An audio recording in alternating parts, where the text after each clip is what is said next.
All right, good morning and welcome to today's Snow Day lecture. Today we're going to be talking about the expansion of America to the west and beyond. Apologize for the view on the screen, but unfortunately the way that I have it displayed, we're going to just have to bear with this. So hopefully we'll be able to do okay in this format.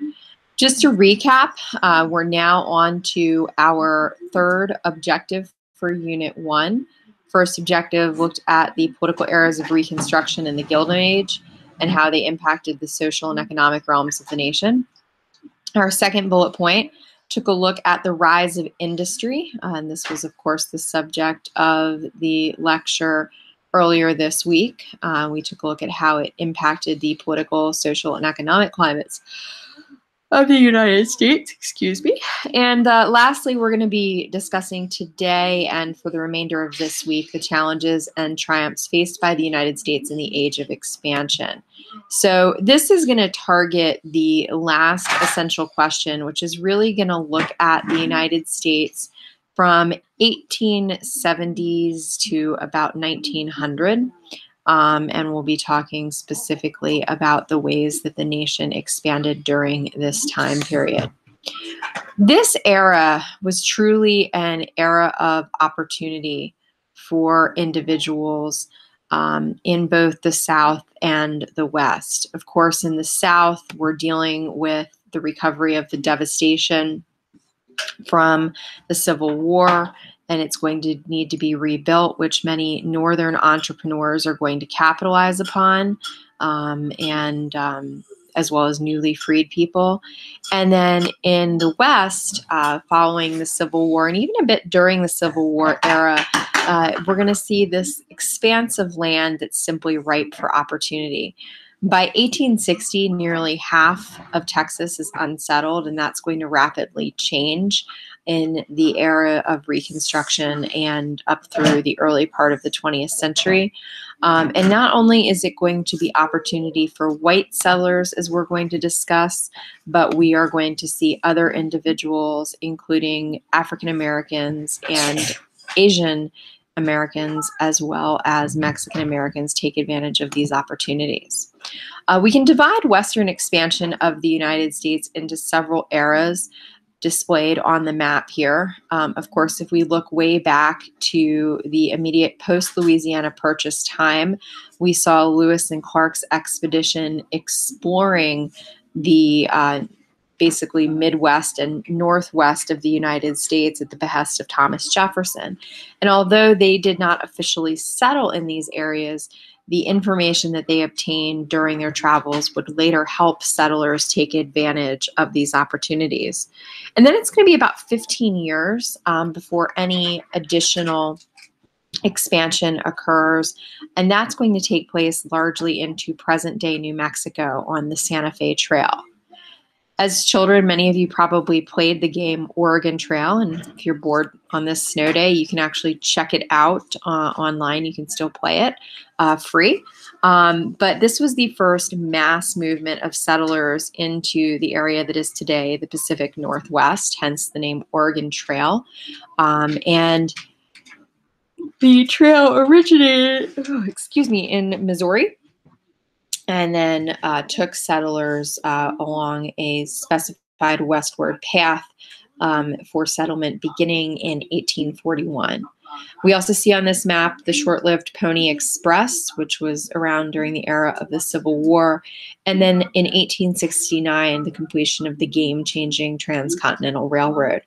Also on this map, you can see how states in the United States were formed, and you can see that between 1876 and 1912, this Great Plains area really expanded, and that's going to be certainly one of the triumphs of this era of expansion is the addition of states to the United States. So in order to explore the rise of the West, we're going to try and answer three questions. We're going to look at who goes west, why they go west, and the challenges that they face. And so we're going to start with the who goes west first. Who went west was actually a pretty broad group of people. It was men, women, and children. It was immigrants and generational Americans who had lived here for decades and in some cases centuries in their families. It was also white settlers and some African American settlers as well. The Chinese Americans that were coming in from the west to the interior were also part of the group that made up the settlers of this era. The African American settlers actually gave themselves a specific name during this time period. They called themselves the Exodusters, modeled on the Exodus in the Bible. And they wanted to seek new opportunities and flee the oppression that was occurring in the South. In fact, during this era, approximately 520,000 Americans settled west of the Mississippi. 520,000 African Americans, I should specify. So for the next question, the why they go west, I'm going to actually go full display here for a moment. Some of you have seen some of these images before, but people go west for the same reasons that people settle today. They do so for opportunity. And mining was certainly a significant opportunity in the West at this time. As we know, in 1849, the gold rush occurs in California. If you ever can't remember the year, just think of the San Francisco 49ers, Mrs. Goss's favorite football team. And we also see people going west for opportunity of farming. And you can see here in this painting known as American Progress, the individuals, going west here with farming equipment in the right-hand side of the screen, and then also mining equipment in the central part of the screen. I'd like you to just take a moment and study this image and see what else comes to mind as you're studying this image.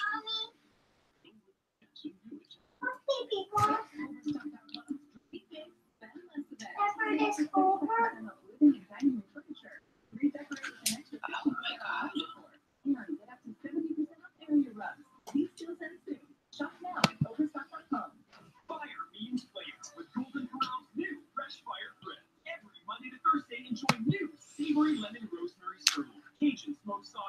All right, so what do we see in this image? Right. Some of you are probably thinking that it looks like a guardian angel leading individuals west. She is carrying a school book and also holding a telegraph wire. She's being followed by a train. And you can see kind of the light from the east making its way west, which is painted as rather dark and ominous and perhaps foreboding. But then also the fleeing of the native peoples as well as the native creatures, significant, of course, of the impact that westward settlement was going to have on these groups of people. And so as we are going to explore both today and in future weeks, it is going to be a traditionally large impact as people are moving westward. And people also are moving westward, as I mentioned, to escape oppression, both economic and racial oppression, and to pursue things like hunting and trapping and cattle farming. And of course, this is not going to be easy, regardless of why they're going west. Yes, Ash? In a little bit, as soon as Mommy's done, okay?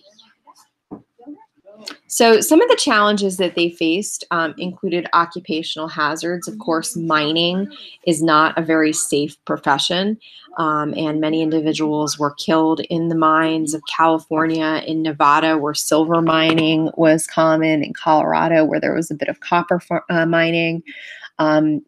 Cattle ranching has its hazards as well, as does farming. Farming and ranching in particular were impacted by unpredictable weather, years of rains followed by years of droughts.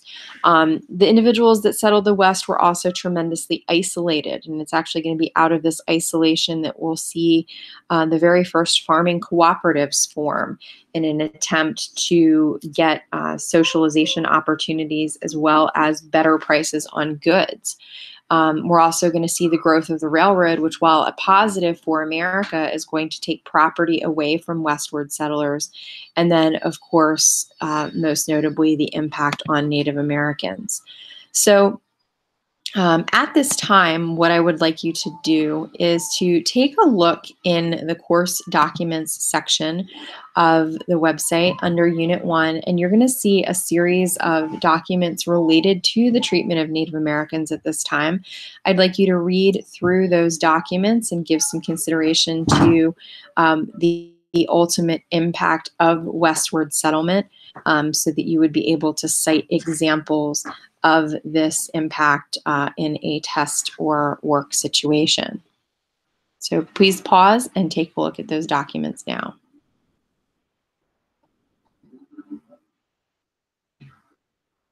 So this map shows us some of the post-tribes and battles of the Indian Wars, which notably took place between 1860 and 1890, and of course were a true tragedy of this era, although the driving out of the Native peoples and the containing of the Native peoples would initially be listed as a great success of this government.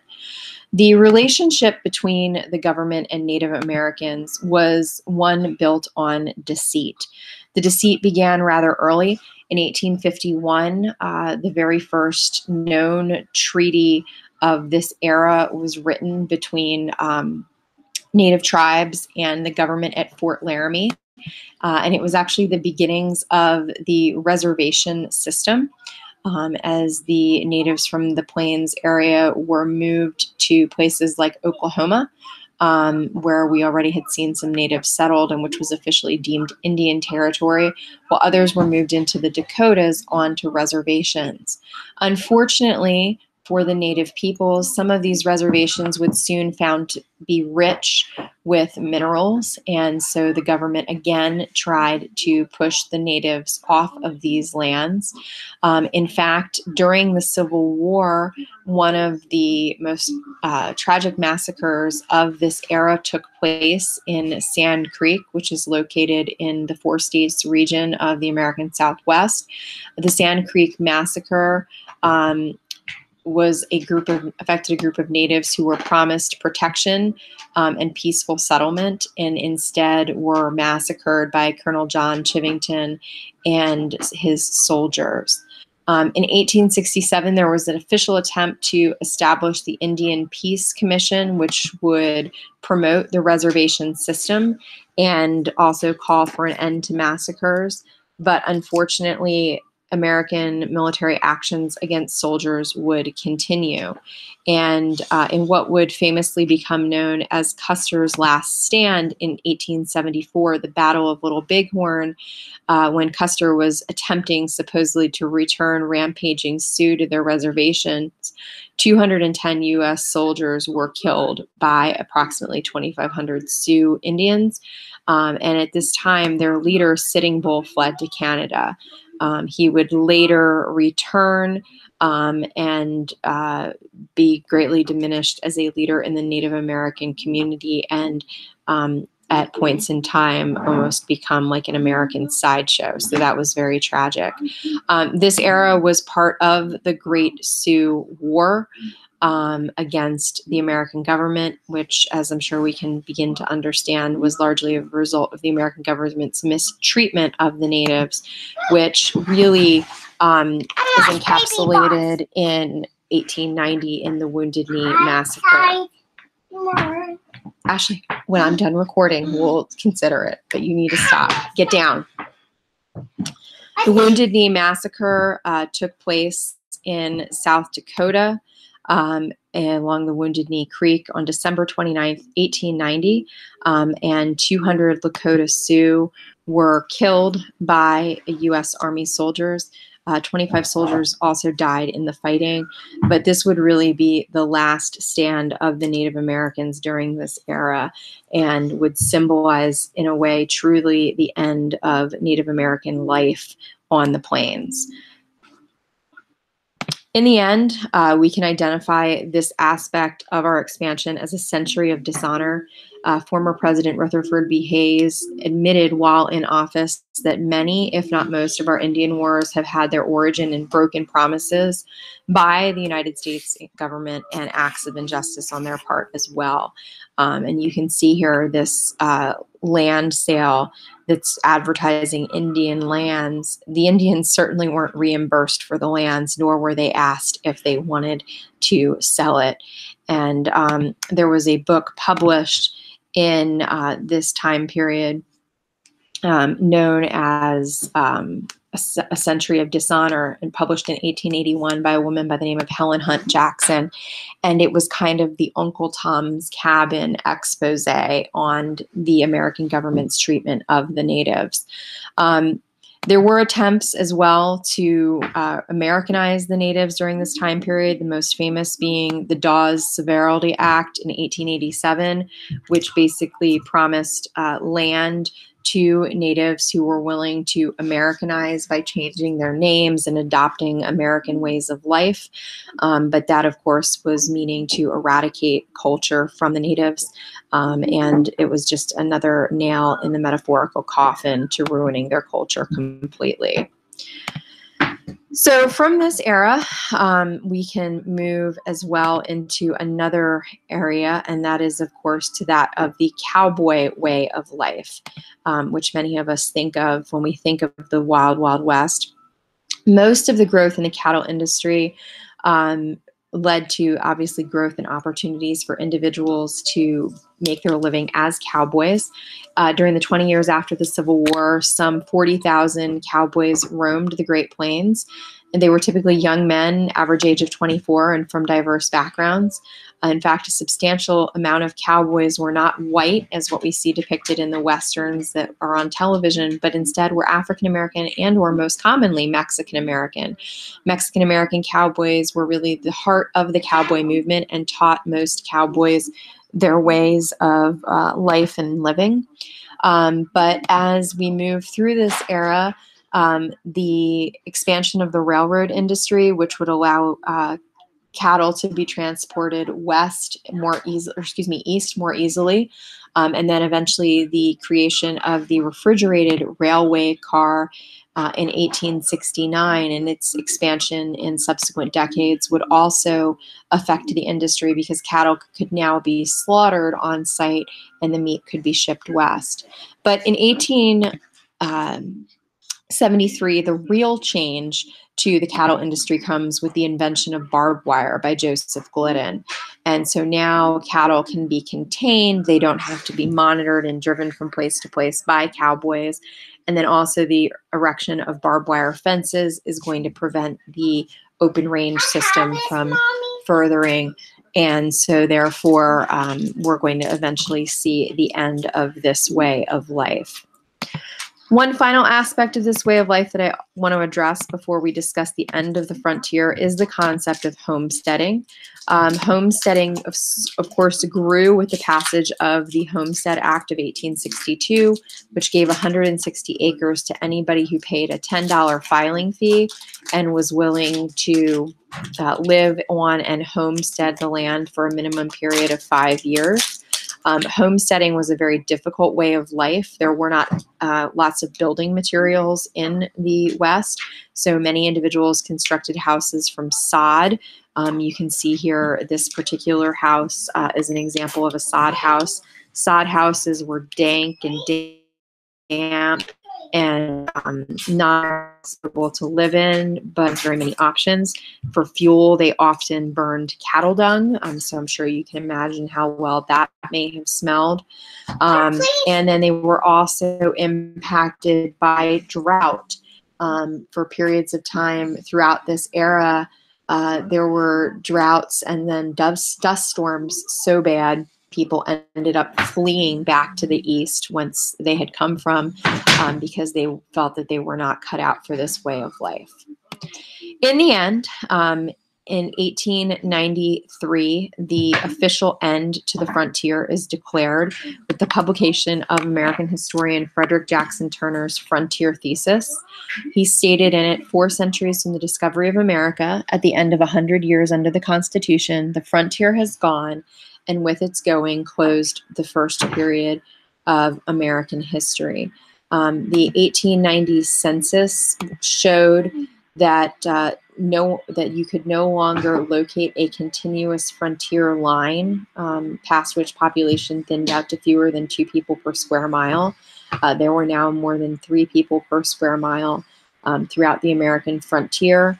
And so therefore this caused Frederick Jackson Turner to make that declaration. And it was a pretty impactful declaration because it helped us kind of frame the West as a source of, the nation's rugged individualism that was removed from the corruptions of urban life. But while Jackson Turner's work was impactful in that regard, it did not take into account kind of the diversity of life on the frontier, of men and women and their interactions, and that of minorities and the roles that women's played. So that was definitely a shortcoming of it, but certainly would be something that would be explored, thankfully, in subsequent decades in the modern era. So the legacy of this time is that the South is the least urban, least industrial, least educated, and least prosperous region still. Their farming is not flourishing, and during this era, they're particularly affected by a decline in the cotton crop. But we are beginning to see a growth in Southern industry. We'll talk more about that in weeks to come, particularly the textile industry. During this era, Native Americans are either contained to reservations or wiped out. 12 new states are formed, the frontier is officially closed, and the Western landscape has been altered forever. And although people like Frederick Jackson Turner don't acknowledge it, women are slowly gaining ground during this era, particularly because of the important role that they are playing in westward movement. And so we'll be exploring that further on down the road. So this concludes today's lecture. I'm going to also extend the time on the module that was due today. I'll extend that until tomorrow. If we, for some reason, don't have school tomorrow, stay tuned for the second part of this lecture. Enjoy your day.